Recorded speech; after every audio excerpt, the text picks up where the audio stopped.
Ternyata tidak semua obat boleh digerus atau dipatahkan. Siapa nih yang suka gerus atau mematahkan obat? Ada resikonya. Tonton sampai akhir untuk penjelasannya.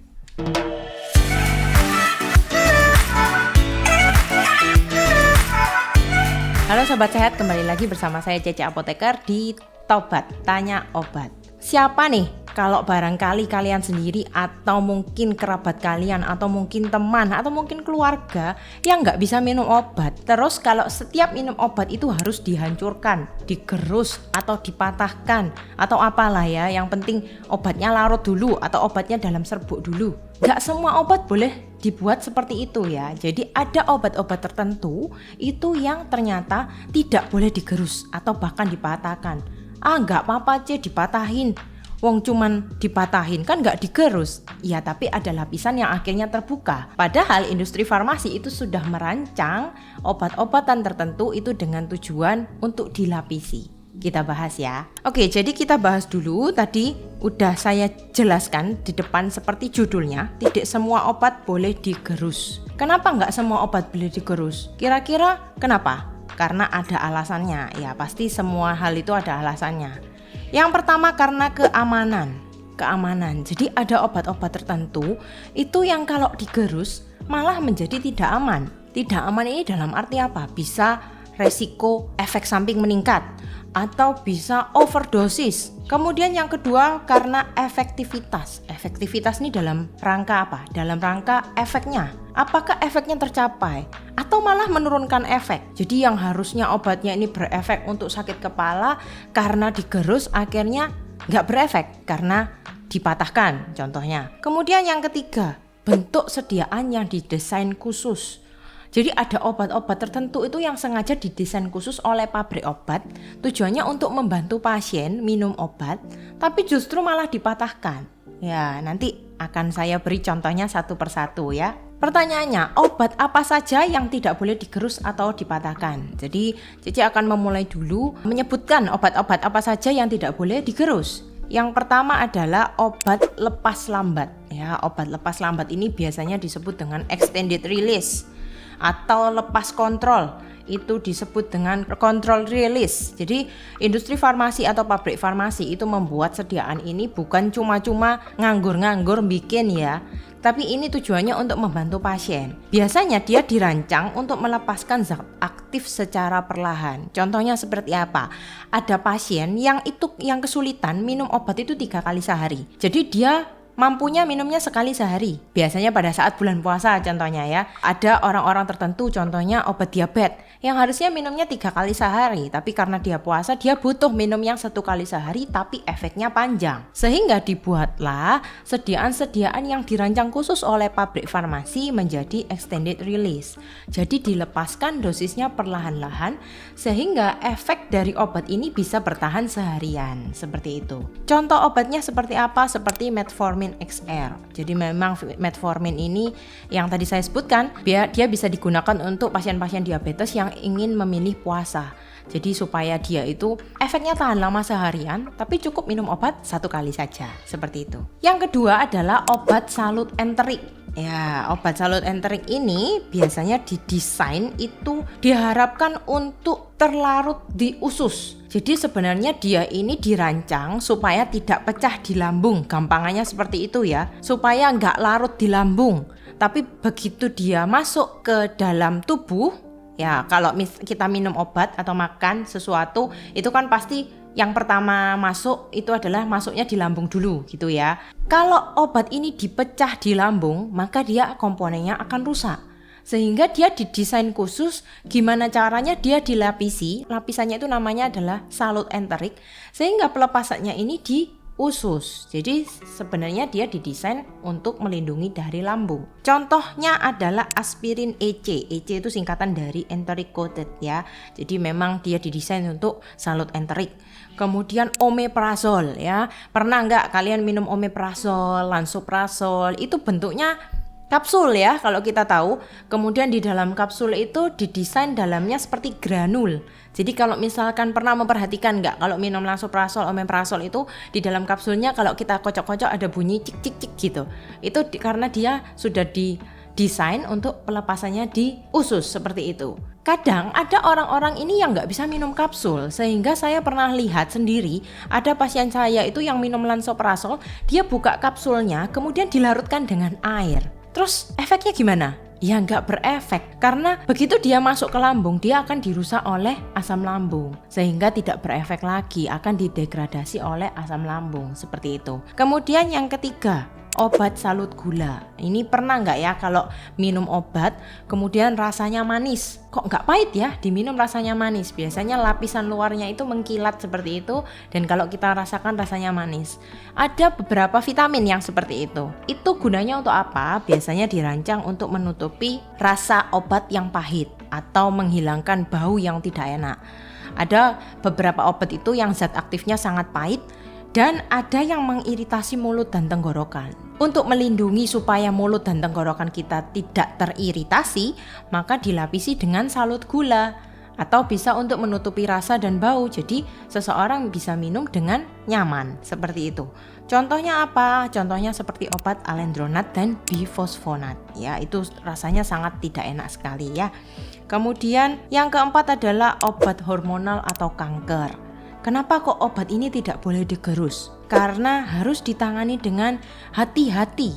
Jadi adanya risiko paparan yang tidak sengaja. Kalau misalkan digerus, maka akan timbul serbuk-serbuk yang melayang ya.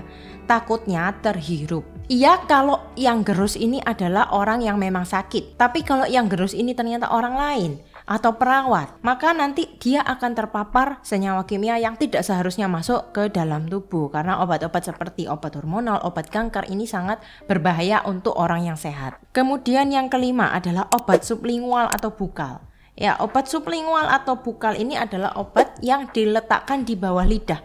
Pernah tahu nggak? Biasanya untuk pasien-pasien jantung, hipertensi itu pasti memiliki obat ini ya, seperti isosorbit dinitrat. Jadi memang pelepasannya dan penyerapannya itu adalah paling cepat jika diletakkan di bawah lidah. Jadi dia sudah dirancang khusus.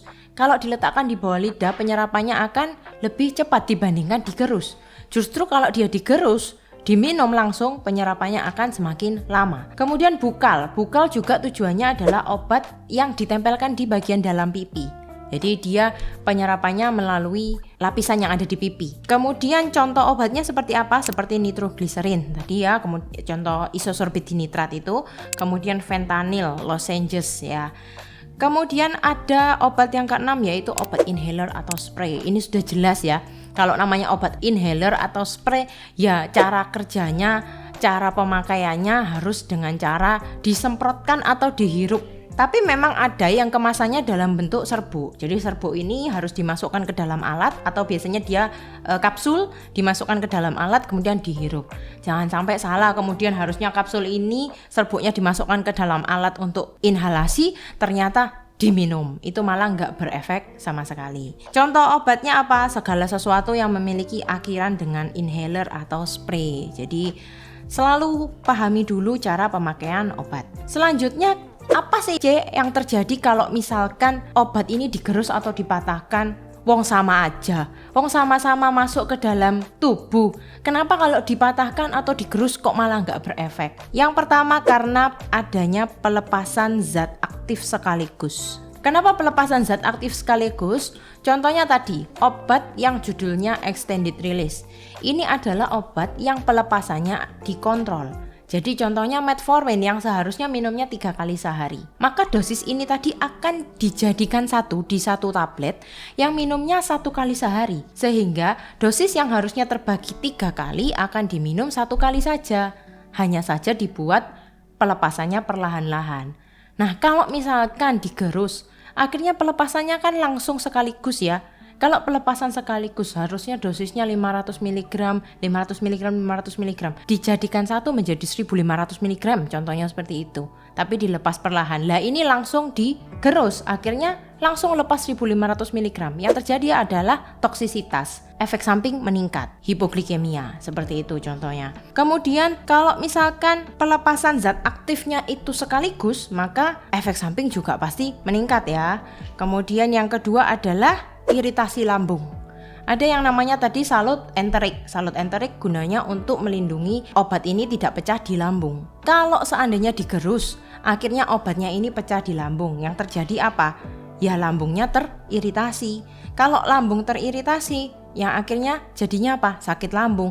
Sehingga nanti pasiennya protes, loh obat ini nggak ngefek, wong minum kok malah sakit lambung. Padahal bukan obatnya yang nggak ngefek, tapi salah cara minumnya.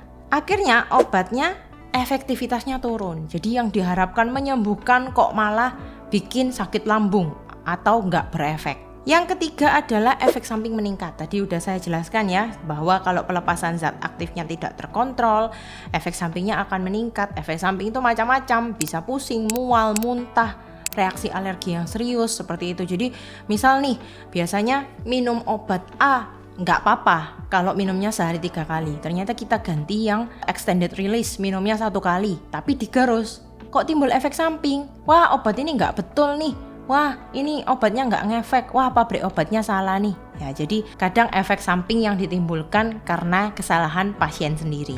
Yang selanjutnya adalah penurunan efektivitas obat. Ya jelas, akhirnya obat yang harusnya diharapkan berefek, memberikan efek, menyembuhkan, yang ada bukan malah menyembuhkan, tapi bisa timbul masalah lain atau malah obatnya nggak berefek sama sekali. Contohnya tadi tablet sublingual atau bukal, dirancangnya untuk penyerapan cepat di mulut. Jadi kalau misalkan dihancurkan, ya efektivitasnya tidak tercapai. Yang kelima adalah paparan berbahaya. Tadi sudah saya singgung sedikit soal obat hormonal atau obat kanker. Ini kalau misalkan digerus, kemudian serbuknya ini diterima oleh orang yang tidak sakit, maka menyebabkan resiko paparan yang tidak disengaja. Sehingga adanya kontak langsung dengan kulit. Dengan kulit pun sudah berbahaya. Jadi kalau misalkan digerus kan itu pasti ada kontak dengan kulit ya. Sudah gitu orangnya nggak ngerti, nggak pakai sarung tangan, nggak pakai masker, dihirup kena kulit. Jadi semakin berbahaya. Yang selanjutnya adalah rasa yang tidak enak. Jadi industri farmasi ini merancang supaya obat itu diminum dengan nyaman, menghindari rasa pahit atau rasa mengiritasi di mulut atau tenggorokan. Ternyata digerus, akhirnya malah timbul rasa pahit. Obatnya kok pahit, jadi kita ngerasain pahit ya. Cuman sebenarnya untuk yang rasa tidak enak ini dia tidak ada hubungannya dengan efektivitas ya. Jadi hanya akhirnya harusnya obat yang pahit diminumnya dengan nyaman, tapi akhirnya menjadi tidak nyaman. Cuman kalau memang kalau untuk yang salut gula ini, kalau memang beberapa orang yang mau penggerus, ya it's okay, itu nggak apa-apa. Hanya rasa nggak enak gitu aja, tapi untuk efektivitas tetap sama. Kemudian untuk yang terakhir yaitu interaksi dengan makanan atau cairan. Jadi kalau obat-obat tertentu dihancurkan, itu justru malah dia itu mudah berinteraksi dengan makanan atau cairan yang dikonsumsi bersama obat. Jadi memang ada obat-obat ini yang dirancang khusus, misalkan diminumnya sebelum makan atau sesudah makan. Kalau dia dihancurkan, ini malah mudah berinteraksi dengan makanan atau minuman gitu. Jadi banyak sekali ya efek buruk dari menghancurkan obat ini. Tapi nggak semua obat ya yang boleh dihancurkan, atau nggak semua obat itu tidak boleh dihancurkan. Boleh saja, tapi tetap perhatikan lagi obat apa yang mau dihancurkan. Jadi setiap membeli obat wajib ya, yang pertama adalah memeriksa label ya. Jadi jangan malas membaca, ini kebiasaan orang-orang ini malas membaca. Memeriksa label obat itu termasuk aturan pakai dan cara konsumsi. Jadi jangan cuma dilihat, oh ya konsumsinya 3 kali sehari, terus nggak dibaca lagi cara pemakaiannya seperti apa, cara penggunaannya seperti apa, itu harus dibaca dengan cermat. Yang kedua adalah berkonsultasi dengan apoteker atau dokter kalau mau menghancurkan. Jadi kalau misalkan dari dokter nih dapat resep, kemudian tanya dulu, ini boleh nggak ya nanti saya hancurkan, soalnya saya nggak bisa minum obat dalam bentuk tablet. Atau mungkin untuk anaknya, ini gimana ya kalau untuk anak saya boleh nggak saya hancurkan? Itu harus ditanyakan dulu. Nah, yang ketiga, kalau misalkan nggak boleh, terus harus gimana? Harus tetap harus info ke apoteker atau ke dokter, biar nanti diganti sediaan lain.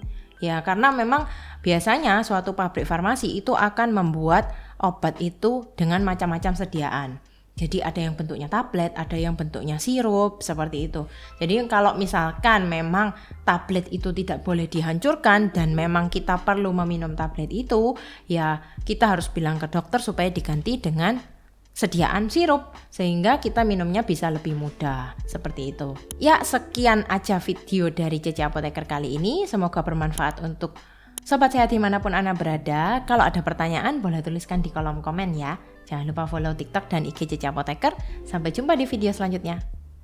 Pertanyaannya, obat apa saja yang tidak boleh digerus atau dipatahkan? Jadi Cece akan memulai dulu menyebutkan obat-obat apa saja yang tidak boleh digerus. Yang pertama adalah obat lepas lambat. Yang kedua adalah obat salut enterik. Kemudian yang ketiga, obat salut gula. Ini pernah nggak ya kalau minum obat kemudian rasanya manis? Yang keempat adalah obat hormonal atau kanker. Kemudian yang kelima adalah obat sublingual atau bukal. Kemudian ada obat yang keenam yaitu obat inhaler atau spray. Ini sudah jelas ya.